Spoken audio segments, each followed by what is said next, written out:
అందరికీ నమస్కారం. శ్రీరామ నవమి ప్రత్యేక కార్యక్రమానికి స్వాగతం. ముందుగా పిఎంసి ప్రేక్షకులందరికీ శ్రీరామ నవమి శుభాకాంక్షలు. మరి ఈ శ్రీరామ నవమి సందర్భంగా శ్రీరామ నవమి యొక్క ప్రాముఖ్యతను, దాని యొక్క విశిష్టతను తెలియచేయడానికి ఈరోజు మనతో పాటు ఉన్నారు క్రియాయోగి శ్రీ విద్యా ఉపాసకులు ఆధూరి ఉదయ్ భాస్కర్ గారు. వారిని అడిగి మరిన్ని విషయాలను తెలుసుకుందాము. గురుగారు నమస్కారం. నమస్కారం అండి. ముందుగా మీకు శ్రీరామనవమి శుభాకాంక్షలు. మీ అందరికి కూడా పిఎంసి ప్రేక్షకులందరికీ శ్రీరామనవమి శుభాకాంక్షలు. అయితే గురుగారు, ముందుగా శ్రీరామ నవమి యొక్క విశిష్టత గురించి, దాని యొక్క ప్రాముఖ్యత గురించి తెలియచేయండి. ఓం గురుర్ బ్రహ్మ గురుర్ విష్ణు గురుర్దేవో మహేశ్వర గురు సాక్షాత్ పరం బ్రహ్మ తస్మై శ్రీ గురవే నమః. అఖండ మండలాకారం వ్యాప్తమైన చరాచరం యత్పదం దర్శితమైన తస్మై శ్రీ గురవే నమః. ఎందరో మహానుభావులు మన పత్రిజీ గారికి పాదాభివందనం చేస్తూ అస్మద్ గురుభ్యో నమః, మన గురువు గారికి కూడా పాదాభివందనం చేస్తూ శ్రీరామనవమి యావత్ భారతదేశంలో, ప్రపంచంలో కూడా ఒకప్పుడు అఖండ భారతదేశం. అందుకని ఇప్పటికీ రాముల వారి యొక్క విగ్రహాలు అవి వేరే వేరే దేశాల్లో మనకి ఆయా ఆలయాలు కూడా ప్రత్యక్షం అవుతున్నాయి. అందుకని ఈ భూమండలంలో పరమాత్మ స్వరూపం ఒక మనిషిగా నడయాడినటువంటి అవతారం, సంపూర్ణ మానవ అవతారం శ్రీరాముడు. అంటే తను మనిషిగా ఉన్నటువంటి వాడు ఎలా ఆచరించాలి, ఎలా ఉండాలి, సంస్కారవంతంగా ఎలా ఉండాలి అన్నది, ధర్మంగా ఎలా ఉండాలి అన్నది రాముల వారు మనకి ఆదర్శ పురుషుడు అనమాట. ఆయన్ని చూసి, ఆ కథను చూసి, ఆ రామాయణం చూసి అది కథగా వినొచ్చు మనం. ఈరోజు అనేక టెక్నాలజీ పెరిగిపోయింది, మనం పుస్తకమే చదవక్కర్లే, అన్నీ ఆడియోస్లో వచ్చేసినాయి. మన ఇంట్రెస్ట్ ఉండాలి, సెల్ఫ్ ఇంట్రెస్ట్ ఉండాలి, తెలుసుకోవాలి అన్నది. అందుకని ఈ శ్రీరామనవమిని మనందరం కూడా చాలా విశిష్టంగా వసంత మాస దాంట్లో వస్తోంది కాబట్టి, మాసంలో వస్తోంది కాబట్టి, చైత్ర మాసంలో వస్తోంది కాబట్టి ఈ 9 రోజులుగా వస్తోంది. దీన్ని ఆ విధంగా మనం పండగలాగా అందరూ ఈ యావత్ ప్రజానీకము శ్రీరామనవమి అని అంటే శ్రీరాముల వారి పుట్టినరోజు, తర్వాత కళ్యాణమైన రోజు, పట్టాభిషేకమైన రోజు కూడా అదే. అంటే ఆయనకు కళ్యాణం ఏంటండి అని అంటే పుట్టినరోజు నాడు.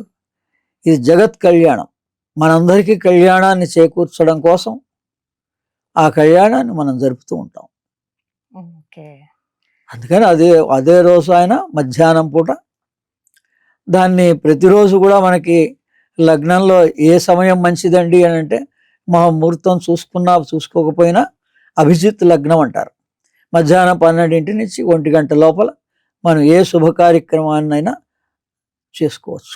అయితే గురుగారు, ఇప్పుడు శ్రీరామ నవమి అంటే నవమి అంటే ఏంటి, దాని గురించి ఒకసారి వివరించండి. ఇది శ్రీ విద్యాపరమైన విద్యలోని భాగం. శ్రీరామ నవమి, నవమి అంటే 9. అందుకని దీన్ని ఈ శ్రీరామనవమి అనగానే మనకేం గుర్తు రావాలి? సుందరాకాండ. శ్రీరామనవమి శ్రీరాములకి, రాముల వారికి ఇష్టమైంది. ఇప్పుడు హనుమంతుల వారి ద్వారా మనకి రాముల వారిని, సీతని కలిపింది హనుమంతుల వారు. అందుకని మొత్తం కథ అంతలో ఈ ముగ్గురు మీదే నడుస్తూ ఉంటుంది కథ అంతా. ఈ రాముడు ఆత్మారాముడు. రాముల వారు ఎక్కడున్నారు అని అంటే ఆయన ఎదురుగుండా ఉన్న రాముడిని చూపించలేదు ఆంజనేయ స్వామి, హృదయంలో చూపించాడు. అందుకని ఆత్మకి ప్రతిరూపం శ్రీరామచంద్రుడు. ఆయన లంకకి రావణాసురుణ్ణి వెతకడానికి పంపించినప్పుడు అంగుళీకాన్ని ఇస్తాడు. ఏం సూచిస్తోంది అంటే ఆత్మకి జీవుడికి మధ్యన ఉన్నటువంటి బంధాన్ని చూపిస్తోంది అంగుళీకం. అలాగే ఈ సుందరాకాండ మొత్తం యోగ రహస్యమే. ఎస్పెషల్లీ ఇంకా క్రియాయోగ రహస్యాలు సంపూర్ణంగా ఉన్నాయి అందులో. అదే ఈ సుందరాకాండ పారాయణ చేస్తూ ఉంటారు ఈ శ్రీరామనవమి సందర్భంగా కూడా. అలాగే ఆంజనేయ స్వామికి ఏమిష్టము అంటే రాముల వారిని స్తుతించడం ఇష్టం. శ్రీరామ జయ రామ జయ జయ రామ, శ్రీరామ జయ రామ జయ జయ రామ, శ్రీరామ జయ రామ జయ జయ రామ. అద్భుతమైన మంత్రం.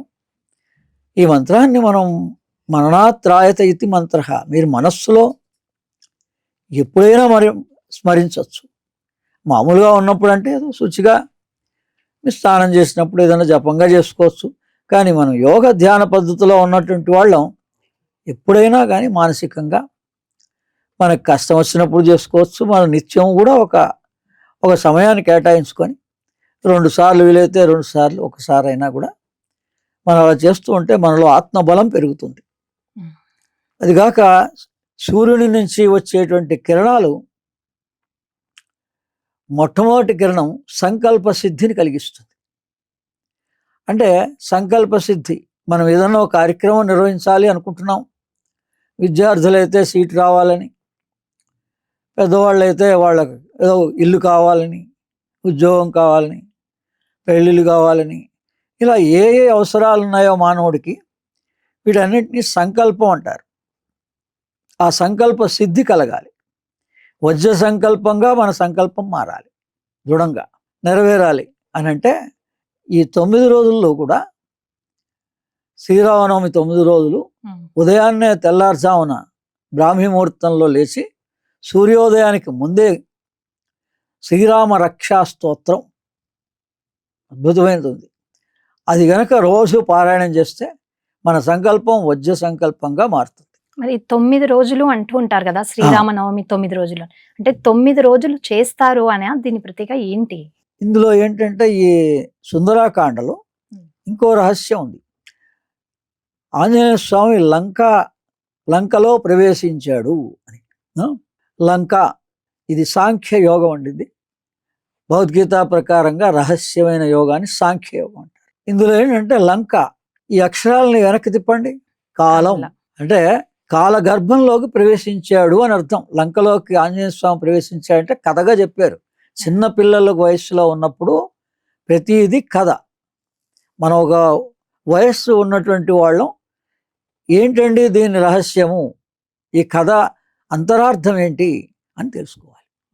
ఇంకా కొంత పై స్థాయిలోకి వెళ్ళినప్పుడు ఈ కథ, దీంట్లో ఉండేటువంటి మంత్రం ఏంటి, వేదం ఏంటి, వేద రహస్యం ఏంటి. ఈ వేద రహస్యంలో మొట్టమొదటి వేదం ఋగ్వేదం మంత్ర రహస్యాన్ని తెలియజేస్తుంది. యజుర్వేదం యజ్ఞ రహస్యాన్ని తెలియజేస్తుంది. యజ్ఞంగా ఎలా దీన్ని మీరు ఉపయోగించుకోవాలని తెలియజేస్తుంది. మూడవది సామవేదం. ఈరోజున్న సినీ ఫీల్డ్ అంతా గానంతో, సంగీతంతో, సంగీతభరితంగా ప్రతిదాన్ని, ఇప్పుడు రామాయణాన్ని గానంగా పాడతారు, శ్రావ్యంగా. ఇలా ఈ సంగీతభరితంగా సామవేద ప్రకారంగా మనకు తెలిసినటువంటి ఈ కథ, పురాణ, ఇతిహాసాన్ని ఎలా ఉపయోగించుకోవాలని తెలియజేసేది సామవేదం. ఇంకా నాలుగోది అథర్వణ వేదం దగ్గరికి వచ్చేవాడికి, మనం ఏ ఆయుర్వేదం అంటున్నామో, ఔషధం అంటున్నామో, ఈ 3 వేదాల సారాంశం అది యోగంగా అయితే ఆత్మని దర్శించడం, ఈ మామూలుగా అయితే ఈ ఔషధి సంబంధించినటువంటి విద్య అంతా కూడా అథర్వణ వేదంలో ఉంది. అందుకని ఇది మన వేద సారాంశం. అంటే ప్రతిదీ, ఒక రామాయణాన్ని కానీ, మహాభారతాన్ని కానీ, ఓ సుందరాకాండాన్ని కానీ, మీరు ఏదైనా తీసుకోండి, ప్రతిదీ యోగ ధ్యాన రహస్యమే. కథగా మీకు ఇంట్రెస్ట్ క్రియేట్ అవ్వడం కోసం ఓ కథగా జరిగింది, అది కూడా జరిగిందే. మన కథ అంటే ఏదో జరగలేదని కూడా కాదు, కానీ దాంట్లో ప్రతిదీ ఇలా. లంక అంటే కాలము, కాలోస్మి అన్నాడు భగవద్గీతలో. భగవంతుడు ఎవరు అని అంటే కాలమే. ఈ కాలము 4 భాగాలుగా చేసి ఒక సర్కిల్గా గీస్తే, మనందరూ కూడా 24 గంటలు సర్కిల్గానే కదా తిరుగుతోంది. ఈ సంవత్సర కాలాన్ని మనం సర్కిల్గా గీస్తే పగలు రాత్రి, మనకి పగలు రాత్రిని సృష్టించిన దేవతలు అశ్విని దేవతలు. అందుకని ఆ అశ్విని దేవతల వల్ల మనం తెలుసుకోవాల్సింది, ఈ రామాయణం సుందరాకాండ వల్ల తెలుసుకోవాల్సిన యోగ రహస్యం ఏంటంటే, ఈ కాలగర్భంలో ప్రవేశించాడు ఆంజనేయ స్వామి. కాలాతీతుడు అవ్వాలి ధ్యాని అనేటువంటి వాడు. ఎలా అవ్వాలి? అంతే కదా, ధ్యానం అంటే మీరు ఇంకా ఎంతసేపు మీరు ధ్యానంలో కూర్చున్నారో, మీరు ఆనందంగా ఉన్నారు అని అంటే సమాధి స్థితికి కూడా వెళ్ళిపోగలుగుతారు చివరికి. అంతే కదా, మన ధ్యానం యొక్క పరాకాష్ఠ సమాధి స్థితి. ఇంకా అక్కడ శ్వాస ఆగిపోతుంది, మనస్సు ఆగిపోతుంది. ఈ ఇంద్రియాలు ఏమి మననేమి ఇబ్బంది కలిగించవు. ఆ స్థితికి వెళ్ళాలి మనం, దేన్ని ఉపయోగించుకోనైనా. ఇప్పుడు ఈ రామాయణాన్ని ఉపయోగించుకున్నా, శ్రీరామనవమిని ఉపయోగించుకున్నా, సుందరాకాండను ఉపయోగించుకున్నా, ఈ కాలచక్రంలో పగలు రాత్రిలో పగలు ఎక్కువగా ఉండే సమయం ఉంది. అదే మార్చ్ 21, అదే ఇప్పుడు రంజాన్గా వస్తుంది. ఆ రోజు ప్రాధాన్యత ఉంది. ప్రతి సంవత్సరం కూడా మార్చ్ 21 పగలు రాత్రి సమానంగా ఉంటాయి. ఈ సర్కిల్లో మధ్యలోకి ఉంటాయి అన్నమాట. ఇది పగలు అనుకుంటే ఇది రాత్రి. అలాగే నెక్స్ట్ పగలు ఎక్కువ రాత్రి తక్కువ ఉండేటువంటిది ఏది? జూన్ 22.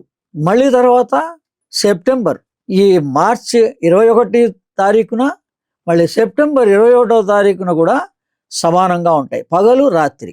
ఈ జూను 22వ తారీఖుకి పగలు ఎక్కువగా ఉంటుంది, ఎండాకాలం చివర, అంతే కదా. ఎండాకాలం మనకు సాయంత్రం 6:30 కూడా దాటిపోతుంటుంది, ఇంకా వెలుగు ఉంటుంది.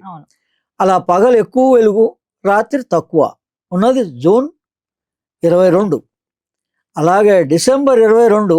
అందుకని మన పత్రిజీ గారు ఆ డిసెంబర్లో ఎందుకు ఈ మహాసభల్ని నిర్వహించారు అంటే రాత్రి ఎక్కువ పగలు తక్కువ.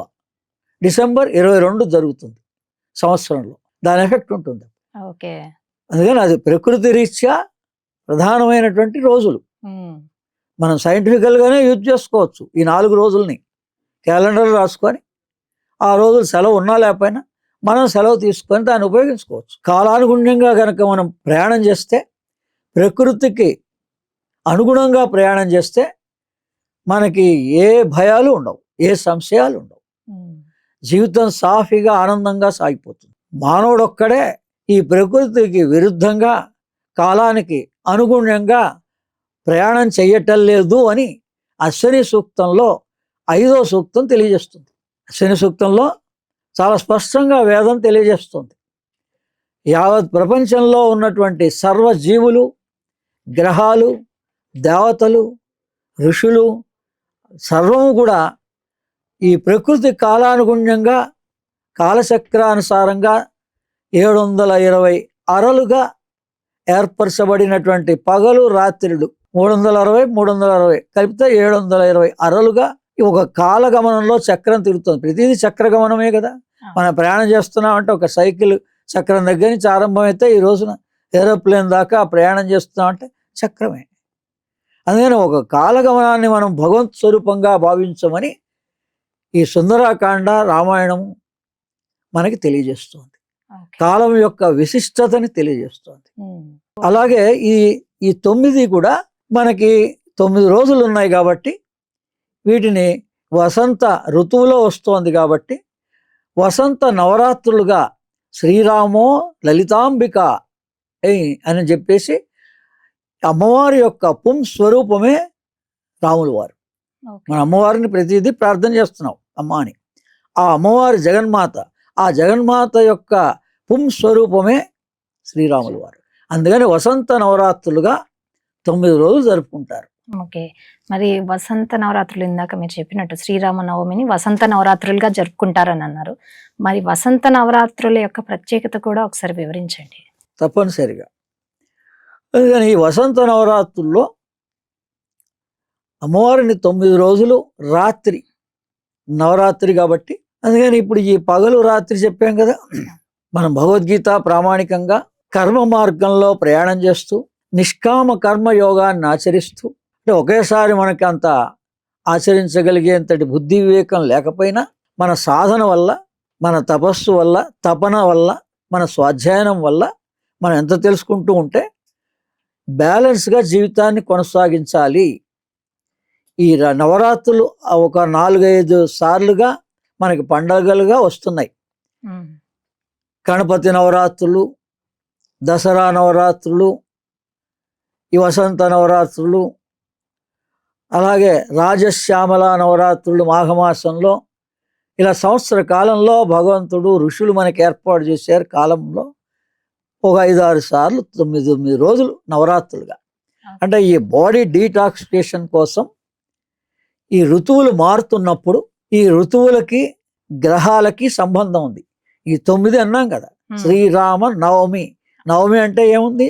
అందులో వసంత నవరాత్రులు. ఆ నవలో విశిష్టత ఏముంది? 9 గ్రహాల గురించి తెలుసుకోండి. మీ దేహంలోనే ఉన్నాయి. మొట్టమొదట రవి హృదయస్థానంలో ఉన్నాడు, చంద్రుడు స్వాధిష్టానంలో ఉన్నాడు, ఆ తర్వాత బుధుడు నాభిస్థానంలో ఉన్నాడు, గురువు ఆజ్ఞాస్థానంలో ఉన్నాడు, శుక్రుడు థైరాయిడ్, శుక్రుడు విశుద్ధి చక్రము. దాని తర్వాత శుక్రుడు అయ్యాక ఈ మధ్యలో సూర్యుడు తర్వాత చంద్రుడు తర్వాత కుజుడు శిరోభాగం, సహస్రారం కుజుడు. బుధుడు అయిపోయినాడు నాభి, గురువు అయిపోయినాడు ఆజ్ఞ, శుక్రుడు అయిపోయినాడు విశుద్ధి. ఇక మిగిలింది ఏముంది? శని మూలాధారం. తర్వాత 2 షాడోస్ రాహు కేతువు.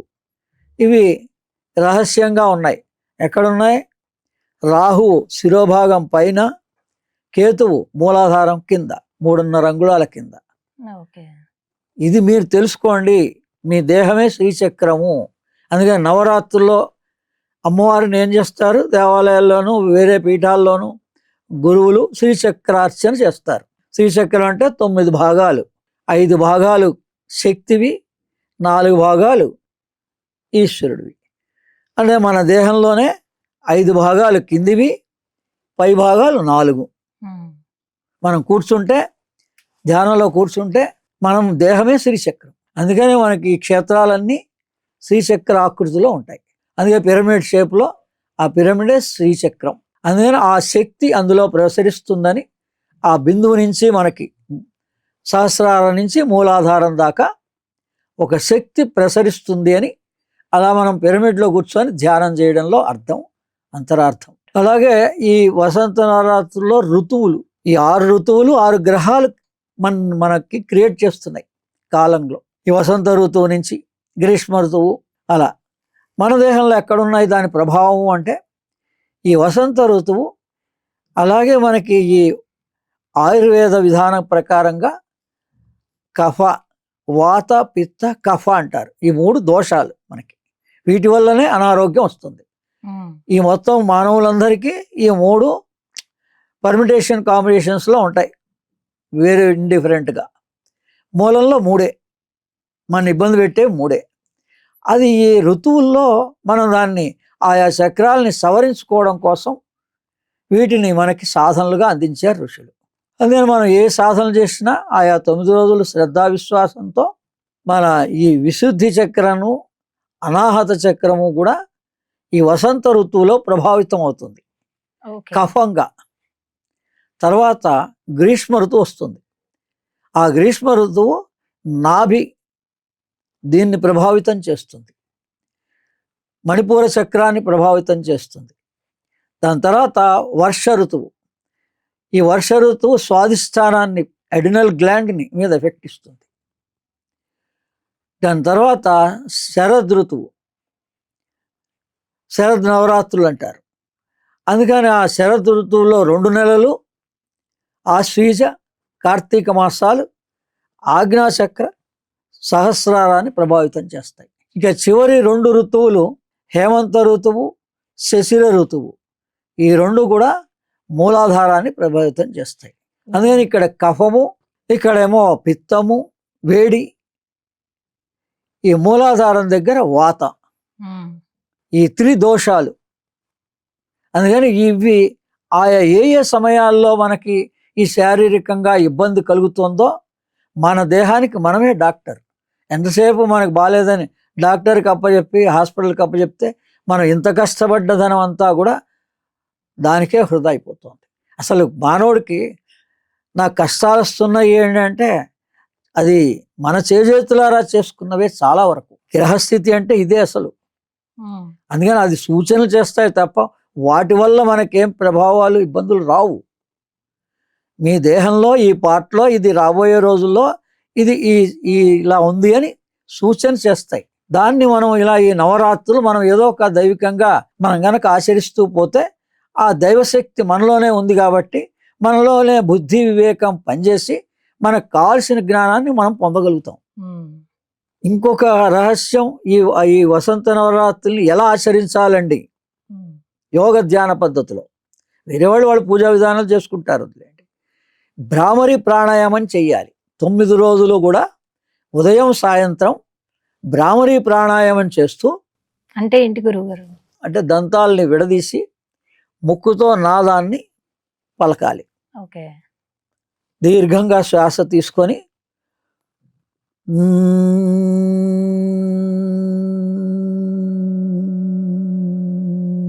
తుమ్మెద అంటే శ్రీశైల భ్రమరాంబిక అమ్మవారిని ఏమన్నారు? భ్రమరాంబిక. ఆమె ఏం సూచిస్తోంది మనకి? తుమ్మెద లాంటి ఝూంకారాన్ని మీరు రోజు రాత్రిపూట, ఇంకెక్కువగా స్పెషల్లీ రాత్రిపూట ఈ 9 రోజులు నన్ను శబ్దంగా మీరు సాధన చేసి మీ లోపల నుంచే ఒక నాదం ఉత్పన్నం అవుతుంది. ఈ 9 రోజులు అయ్యేటప్పటికల్లా మా అమ్మవారు అనుగ్రహించింది అంటే మీకు లోపల నుంచి ఒక నాదం అన్నా రావాలి, ఒక రంగుగానన్నా దర్శించబడాలి. ఎవరి అనుభవాలు వాళ్ళవి. తప్పనిసరిగా వాళ్ళు అనుగ్రహించి తీరుతారు. 9 రోజులు శ్రద్ధా విశ్వాసంతో ఏ రూపంగా ఆచరించిన వాడికైనా, అమ్మవారుగా ఆచరించిన వాడికైనా, లేదు కష్టంలో ఉన్నామంటే ఒక ఖడ్గమాల పారాయణం చేసుకోవచ్చు 9 రోజులు, 9 సార్లు వీలుంటే, లేదు 4 సార్లైనా 5 సార్లైనా, అదే రోజులో 9 సార్లు చేసుకోండి. అదే ఖడ్గమాల పారాయణం చేసుకోవచ్చు. రోజు సాయంత్రం పూట మాత్రం ఈ భ్రామరీ ప్రాణాయామం చేసి ధ్యానంలోకి వెళ్ళాలి. ఆ తర్వాత ఈ రకంగా మనం ఈ నవరాత్రుల్ని ఎవరెవరికి ఇష్టానుసారంగా గురు మార్గంలో వాళ్ళు చెప్పిన విధానంగా వీళ్ళు ఆచరించుకుంటే ఆ అమ్మవారి యొక్క అనుగ్రహం అందరికీ కలుగుతుంది. చాలా చక్కగా తెలియజేశారు. అంటే నవమిలో ఇంత అంతరార్థం ఉన్న దాని గురించి చాలా చక్కగా తెలియజేశారు గురుగారు. అండ్ ఇంకొకటి, ఇప్పుడు శ్రీరామ నవమి రోజు ప్రత్యేకమైన ప్రసాదాన్ని కూడా ఇస్తుంటారు. దాని ప్రత్యేకత, దాని ప్రాముఖ్యత ఏంటో ఒకసారి వివరించండి. మనకి శ్రీరామనవమి రోజున వడపప్పు, పానకంలో మిరియాలు వేస్తారు, బెల్లంతో కూడింది. అందుకని ఎప్పుడైనా మనం ప్రసాదంగా తీసుకుంటున్నప్పుడు, ప్రసాదంగా భావిస్తున్నప్పుడు దీని అంతరార్థం ఏంటి, ఏ పదార్థాలని ఏ పండగలో ఏ రోజున వినియోగిస్తున్నాం. ఇందులో పెసరపప్పు, బెల్లం ప్రధానం. పెసరపప్పు మూలాధారానికి, ఇటు నవరాత్రుల్లో అమ్మవారికి నివేదన చేసినప్పుడు కూడా పులగంగా మొదటి బహుకరిస్తారు, అమ్మవారికి నివేదన చేస్తారు, అందులో పెసరపప్పు వేస్తారు. అందుకని ఈ పెసరపప్పు వల్ల ఏమవుతుందంటే మన మూలాధార చక్రం శుద్ధి అవుతుంది. బెల్లం ఎందుకు వినియోగిస్తారంటే గుడాన్న ప్రీత మానస అని, గుడాన్నం ఈ బెల్లంతో చేసిన ఏ పదార్థమైనా, పానకం కావచ్చు ఏదైనా కానీ, దేనికి మణిపూర చక్రం క్లీన్ అవుతుంది. అందుకని మామూలుగా మనం ఇదంతా కూడా యోగ రహస్యాలే, షట్ చక్రాలు.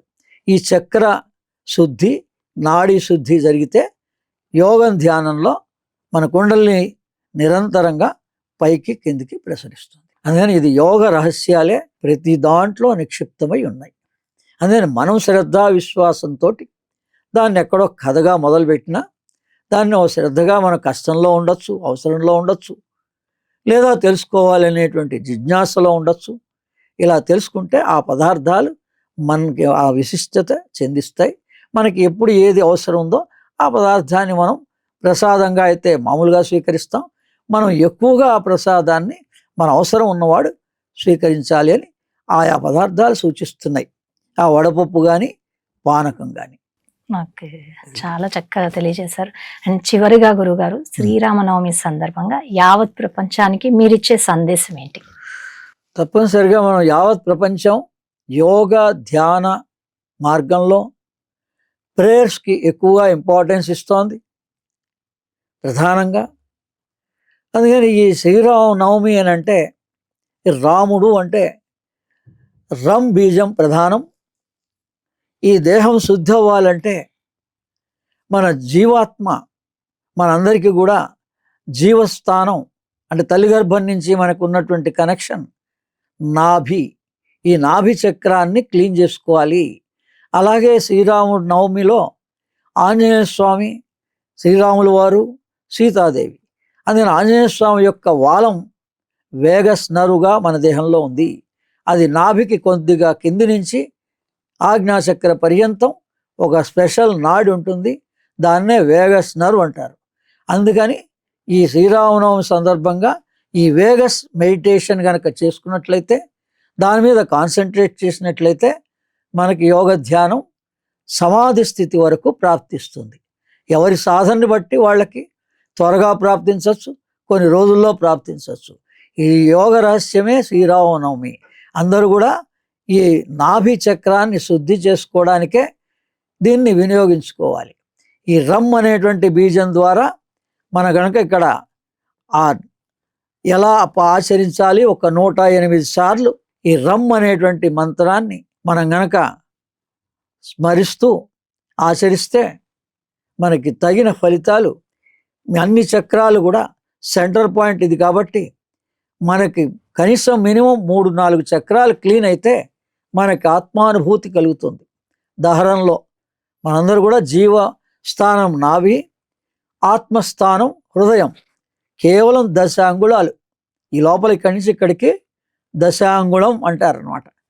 అందుకని ఆ రహస్యమే రామాయణంలో, సుందరాకాండలో, ఆంజనేయ స్వామికి ఇచ్చినటువంటి అంగుళీకంలో, అలాగే పురుష సూక్తంలో ఈ 10 అంగుళం అని చెప్పేసి రహస్యంగా పెట్టారు యోగ విద్యని. కాబట్టి యావత్ ప్రపంచం అంతా కూడా యోగ ధ్యాన పద్ధతిలో వాళ్ళ చక్రశుద్ధి, నాడీ శుద్ధి చేసుకోవాలి అంటే ఈ ఇడా పింగళ నాడుల్ని, ఈ చంద్రనాడి మనలో కోర్కెల్ని ప్రేరేపిస్తుంది. సూర్యనాడి ఊర్ధ్వముఖంగా ఆత్మ మార్గంలో ప్రయాణం చేయాలి అంటుంది. అందుకని ఇది స్వరయోగం అందరూ కూడా పాటించాలి. ఈ అమావాస్య నుంచి 3 రోజుల పాటు ఎడమనాడి ప్రసరిస్తూ ఉండాలి. అది ప్రసరిస్తుందో లేదో అబ్జర్వ్ చేయడమే శ్వాస మీద ధ్యాస. పత్రిజీ చెప్పిన రహస్యం ఏంటంటే ఈ శ్వాస మీద ధ్యాస ఎలా పెట్టాలి 360 రోజులు అంటే, అమావాస్య దాటిన 3 రోజులు ఎడమనాసారంధ్రం ప్రసరిస్తుందో లేదో ఉదయం లేవంగానే 1 గంట సేపు అబ్జర్వ్ చేయాలి. మేము ఏ పనన్నా చేసుకుంటూ ఉండండి. ఆ తర్వాత పౌర్ణమి దాటంగానే 3 రోజులు కుడినాడి ప్రసరిస్తూ ఉండాలి. అందుకని ఈ రకంగా స్వరయోగాన్ని ఉపయోగించుకొని నాభి చక్రాన్ని క్లీన్ చేసుకుంటే మీరందరూ యోగులు, ధ్యానులు అవుతారు. మీకు ఇష్టమైనటువంటి స్తోత్రాలని, మీకు ఇష్టమైనటువంటి ప్రేయర్లకి ఇంపార్టెన్స్ ఇవ్వండి. ఇదే అందరికీ, యావత్ ధ్యానులు అందరికీ కూడా నేను ఇచ్చేటువంటి సందేశం. చాలా చక్కటి వివరణ. చాలా సంతోషం గురుగారు. నవమి గురించి, అలాగే శ్రీరామ నవమిని ఎందుకు జరుపుకోవాలి, దాని విశిష్టత ఏంటి, అలాగే ప్రసాదం గురించి చాలా చక్కటి విషయాలు మాకందరికీ తెలియజేసినందుకు ధన్యవాదాలు. చూసారు కదండి, ఇది ఇవాల్టి శ్రీరామ నవమి ప్రత్యేక కార్యక్రమం. మరో కార్యక్రమంలో మళ్ళీ కలుద్దాం. అంతవరకు నమస్కారం.